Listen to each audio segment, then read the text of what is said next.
প্ৰধানমন্ত্ৰী আৱাস যোজনা চৰকাৰী BPL ঘৰৰ আৰু এটা নতুন আপডেট লৈ আহিছোঁ।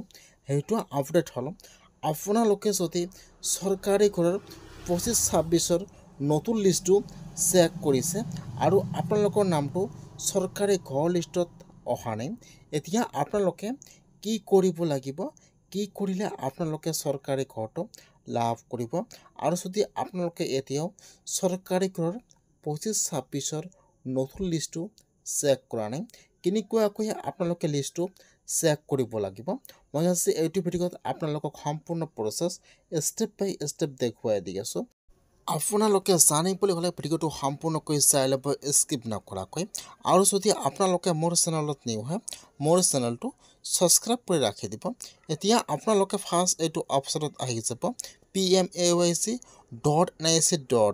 এইটো অপশ্যনত অহাৰ পিছত আপোনালোকে ইয়াত চাব 2 নম্বৰত অপশ্যন থাকিব আৱাসব। এতিয়া আপোনালোকে আৱাসবৰ ওপৰত ক্লিক কৰিব। তাৰপিছত আপোনালোকে এতিয়া ৰিপৰ্টৰ ওপৰত ক্লিক কৰিব। এতিয়া কিন্তু আপোনাৰ ওচৰত নতুন পেজ অপেন হৈ যাব এনেকুৱাকৈ। এতিয়া আপোনালোকে অলপমান তলত আহি যাব। অহাৰ পিছত ইয়াত চাব, ইয়াত যিটো S নম্বৰ অপশ্যন দিয়া আছে অডিট ৰিপৰ্ট, ইয়াত চাব একেবাৰে তলত আহি যাব। ইয়াত চাব S নম্বৰ দিয়া থাকিব স্পেচিয়েল অডিট ৰিপৰ্ট। ইয়াত যিটো এছৰ 1 নম্বৰ অপশ্যন দিয়া আছে আপোনালোকে ফাৰ্ষ্ট সেইটো অপশ্যনৰ ওপৰত ক্লিক কৰিব। এতিয়া কিন্তু আপোনাৰ ওচৰত নতুন পেজ ইয়াত অপেন হৈ যাব এনেকুৱাকৈ। ইয়াত চাব দিয়া থাকিব অল ষ্টেট। এতিয়া আপোনালোকে ফাৰ্ষ্ট সেইটো অপশ্যনৰ ওপৰত ক্লিক কৰিব। ফাৰ্ষ্ট ইয়াত আহি যাব আপোনাৰ ষ্টেট নাম। ফাৰ্ষ্ট আপোনালোকে ইয়াত আপোনাৰ ষ্টেট নাম আসাম চিলেক্ট কৰি লৈ ল'ব। তাৰপিছত চিলেক্টত ক্লিক কৰিব। ইয়াত আহি যাব আপোনাৰ ডিষ্ট্ৰিক্টৰ নাম।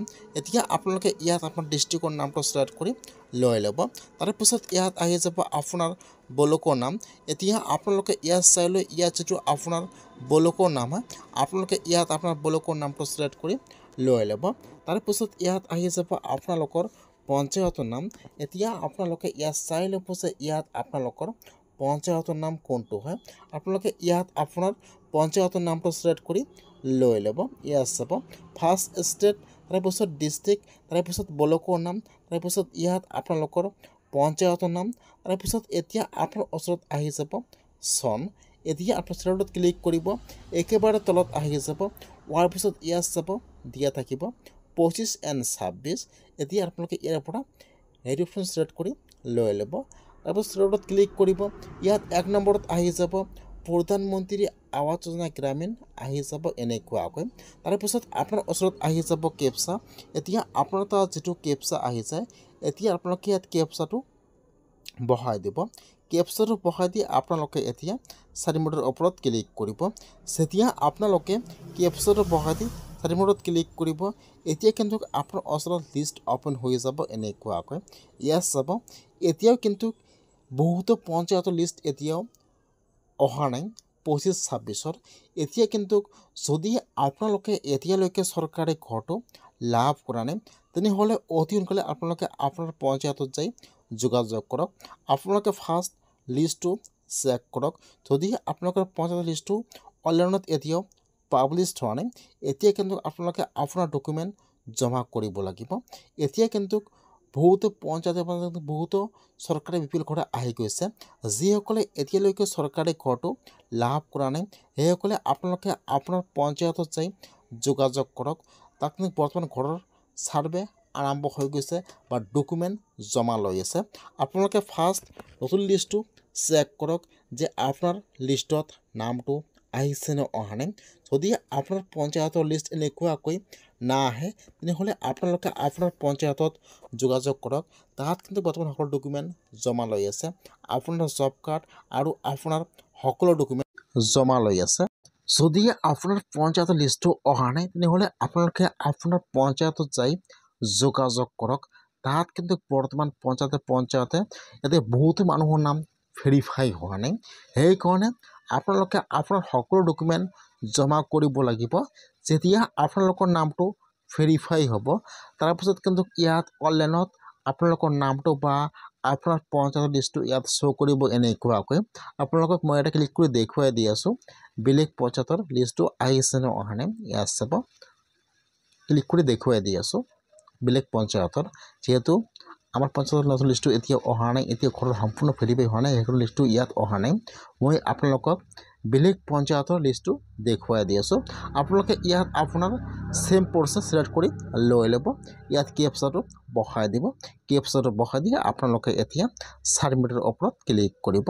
এতিয়া কিন্তু আপোনাৰ ওচৰত আপোনাৰ পঞ্চায়তৰ নতুন লিষ্টটো ইয়াত আহি যাব এনেকুৱাকৈ। ইয়াত চাব, ক্লিক কৰি দেখুৱাই দি আছোঁ।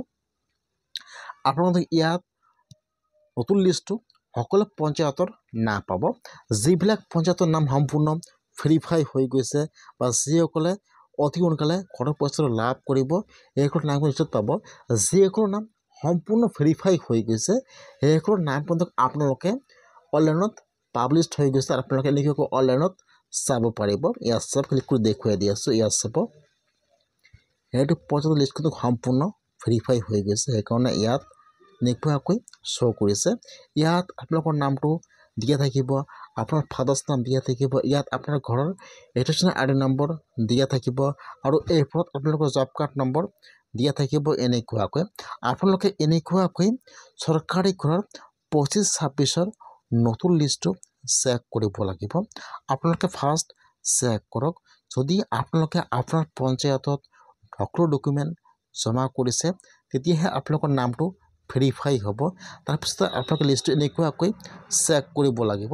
আপোনালোকে যদি এতিয়ালৈকে চৰকাৰী ঘৰটো লাভ কৰা নাই তেনেহ'লে আপোনালোকে আপোনাৰ পঞ্চায়তত যাই যোগাযোগ কৰক। এইবাৰ কিন্তু নতুনকৈ আৰু 5 লাখ চৰকাৰী BPL ঘৰ আহি গৈছে। এতিয়া কিন্তু অসমত নতুনকৈ 5 লাখ চৰকাৰী ঘৰ দিয়া হ'ব। সেইকাৰণে যদি আপোনালোকে এতিয়া চৰকাৰী লাভ কৰে তেতিয়াহ'লে আপোনালোকে আজি আপোনাৰ পঞ্চায়তত যাই যোগাযোগ কৰক আৰু আপোনালোকে চৰকাৰী ঘৰটো লাভ কৰক। আপোনালোকে এনেকুৱাকৈ চৰকাৰী BPL ঘৰৰ 25-26ৰ নতুন লিষ্টটো আপোনালোকে আপোনাৰ নিজৰ মোবাইলৰ পৰা চেক কৰিব পাৰিব। যদি আপোনালোকে আপোনাৰ পঞ্চায়তত সকলো ডকুমেণ্ট জমা কৰিলে তেনেহ'লে আপোনালোকে আপোনাৰ লিষ্টটো এনেকুৱাকৈ চেক কৰক আপোনাৰ নিজৰ মোবাইলৰ পৰা।